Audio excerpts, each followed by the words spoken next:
A Bíblia foi escrita com muitas parábolas, figuras de linguagem e muitas profecias, das quais algumas delas já foram cumpridas, e que outras, conforme o que está acontecendo no mundo, estão sendo desenhadas para acontecer. Afinal, a Bíblia é a palavra de Deus. Se está escrito, vai se cumprir. No livro de Ezequiel, nos capítulos 38 e 39, está profetizado que haverá uma grande batalha que envolverá Israel e um povo habitantes de uma certa região denominada de Magog. Povo esse liderado por um rei chamado Gog. No capítulo 38, versículo 3, está escrito: E dize, assim diz o Senhor Deus, eis que eu sou contra ti, ó Gog, príncipe e chefe de Meseque e de Tubal. Neste versículo, o Senhor Deus já profere juízo contra Gog. Como vimos, Gog é uma pessoa, governante de uma região que entendemos ser uma grande e poderosa nação, possuidora de uma economia invejável por outras nações, e que talvez seja possuidora do maior exército e mais forte armado dos que todos os exércitos de outras nações. Essa guerra seria travada nos montes de Israel, mas precisamente contra o estado daquele país, oportunidade que na totalidade de seus habitantes estarão reunidos nessas terras para a defesa do país, formando um numeroso exército. Desde os tempos dos patriarcas bíblicos, o povo de Israel sempre agia dessa forma, com todos os recursos e com todas as pessoas. Por isso que o exército de Israel é o efetivo mais diversificado do planeta, contando com o maior contingente feminino dos exércitos do mundo. Nessa profecia, tem também a palavra do Senhor com a promessa de milagrosa salvação contra os exércitos de Magog, dando uma demonstração para todas as nações do mundo que Deus é o Senhor. No contexto desses capítulos, dá até para imaginar que o profeta está se referindo à guerra final, quando dos juízos do Senhor serão lançados sobre todos da humanidade, que muitos já ouviram falar que é a guerra do Armagedon. Mas não é. A palavra Armagedon só foi citada na Bíblia no livro de Apocalipse, capítulo 16, versículo 16. E no versículo seguinte, o 17, cita que o sétimo anjo derramou a sua taça na terra e sua grande voz do templo do céu, do trono, dizendo: está feito. Mas essas duas guerras contra o Estado de Israel, apesar de muito semelhantes, no sentido de que haverá grandes batalhas, onde Israel vai sair vitorioso e, como consequência, resultarão em mudanças importantes na terra. No capítulo 20, mais precisamente nos versículos 1 e 2 do livro de Apocalipse, o apóstolo João, quando estava preso na ilha de Pátimos por ordem de Roma para ali morrer, em sua visão viu um anjo que desceu do céu, que tinha na sua mão a chave do abismo. O abismo, meus irmãos, é o inferno. Esse anjo prendeu a Satanás por 1000 anos. No versículo 7 e 8 do mesmo capítulo, Satanás será solto e sairá a enganar a todos. Aí que entra Gog, que é o governante, e Magog, que é a nação, com um exército tão numeroso que é comparado como a areia do mar. Do versículo 9 do mesmo capítulo, esse numeroso exército de Magog, comandado por Gog, cercará a Israel, mas descerá fogo do céu e o consumirá completamente. A consequência de fatos da história recente do mundo apresenta uma cronologia perfeita que redundará nessa guerra de Gog e Magog e aponta para uma nação que está muito em evidência. A queda do Muro de Berlim, que aconteceu em 9 de novembro de 1989, fato este muito importante para a história do mundo, que simboliza a queda da cortina de ferro e o enfraquecimento do comunismo e uma grande mudança na Europa e no mundo, que estava travada desde o fim da Segunda Grande Mundial. A queda do Muro de Berlim ensejou profunda alteração na geografia da antiga União das Repúblicas Socialistas Soviéticas, que mantinha várias nações subjugadas pela Rússia comunista, nações estas as quais lutaram por liberdade. Dentre essas nações está a Ucrânia, que geograficamente é a mais importante da entrada da região para muitas nações do leste europeu, porque aquele pequeno país faz fronteira com a Bielorrússia, Moldávia e a Romênia, e também com o Mar Negro, que tem importante porto de embarque e desembarque comercial.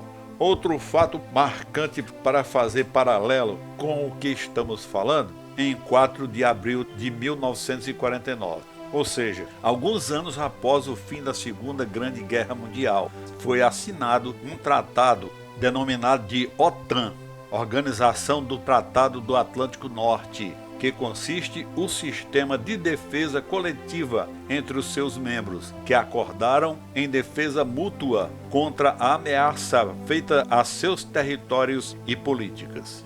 A sede dessa organização está situada na cidade de Bruxelas, capital da Bélgica, e conta atualmente com 31 países filiados. O Brasil não faz parte da OTAN, porque já faz parte do Tratado Interamericano de Assistência Recíproca, que tem como mentor principal os Estados Unidos. Voltando para Gog e Magog, vemos no capítulo 38, no versículo 3, assim diz o Senhor Deus: eis que eu sou contra ti, ó Gog, príncipe e chefe de Meseque e de Tubal. Guarde bem esses nomes: Gog, Meseque e Tubal. Se formos para o que está escrito em Gênesis, no capítulo 10, versículo 2, encontramos os nomes dos descendentes de Jafé, o terceiro filho de Noé. Os filhos de Jafé são Gomer, Magog, Madai, Javã, Tubal e Meseque. Ocorre que todos os filhos de Jafé, todos eles iniciaram as civilizações que hoje ocupam todo o continente europeu. De acordo com profundos estudos de vários teólogos e historiadores, os tártaros são descendentes de Magog, o segundo filho de Jafé, que hoje ocupam boa parte da Rússia. De acordo com estudos das árvores genealógicas daquele povo, comprovaram que Magog se referia aos antigos tártaros, cujos descendentes ocuparam parte da Rússia.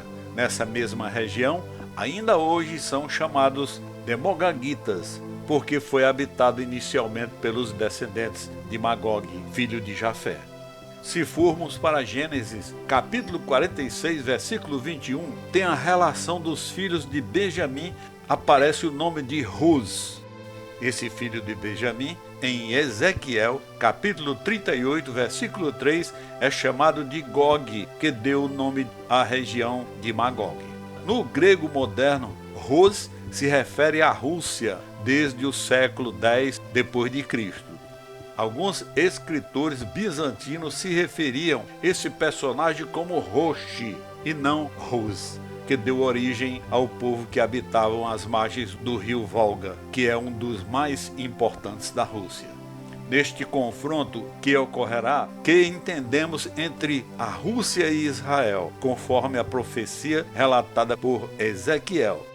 Gog e o seu poderoso exército será destruído por fogo do furor do Senhor e de um terremoto que modificará a natureza. Os montes serão deitados abaixo, haverá um pânico sobrenatural entre os soldados, com pestilência, derramamento de sangue, chuva inundante, saraiva de fogo e chuva de enxofre. Essa grande vitória do povo do Senhor é com o propósito de manifestar o seu nome e sua soberania, que está escrito em Ezequiel capítulo 39, do versículo 1 ao 23, que recomendo a leitura completa a fim de melhor entender do que estamos falando. Após esses intensos combates, está escrito em Ezequiel capítulo 30, versículo 9: os habitantes de Israel destruirão as armas dos seus inimigos vencidos pelo fogo durante 7 anos. No capítulo 39 ainda, no versículo 11, está assentado que os israelitas sepultarão os cadáveres do exército inimigo no Vale dos Viajantes, que depois será chamado de Vale das Forças de Gog.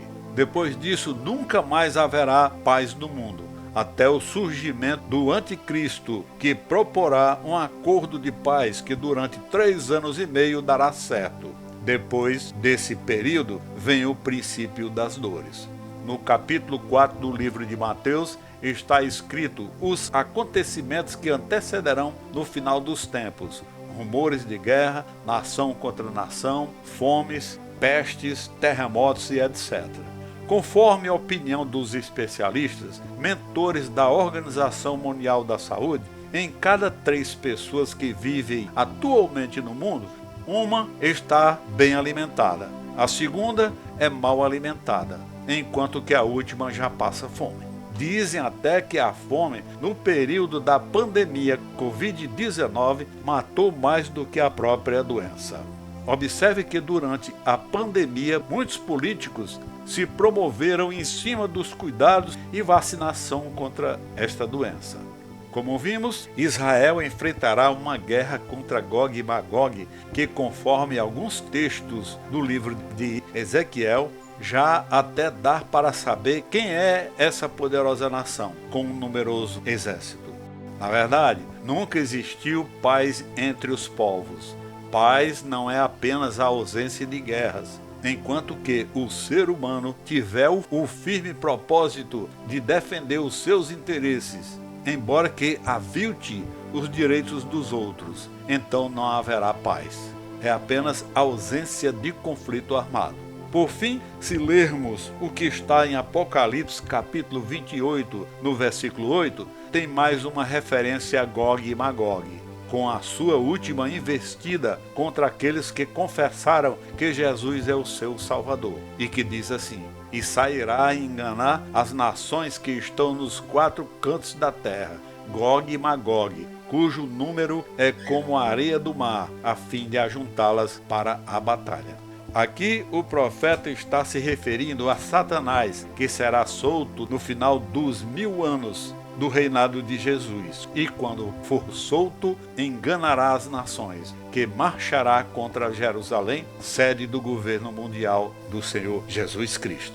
Está claro, entre os textos e no contexto das citações contidas da Bíblia, que essa poderosa nação que vai atacar Israel e será derrotada pela mão do Senhor, que também suas armas ali abandonadas serão queimadas pelos habitantes das cidades de Israel, que queimarão por 7 anos. Essa poderosa nação está se revelando pelas suas tradições desde os tempos bíblicos, a sua origem e a origem do seu povo, suas localizações e até pelas suas relações perante a comunidade internacional.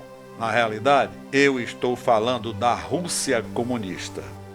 Que a graça do nosso Senhor Jesus Cristo, o amor de Deus e a comunhão do Espírito Santo sejam com todos nós. Amém.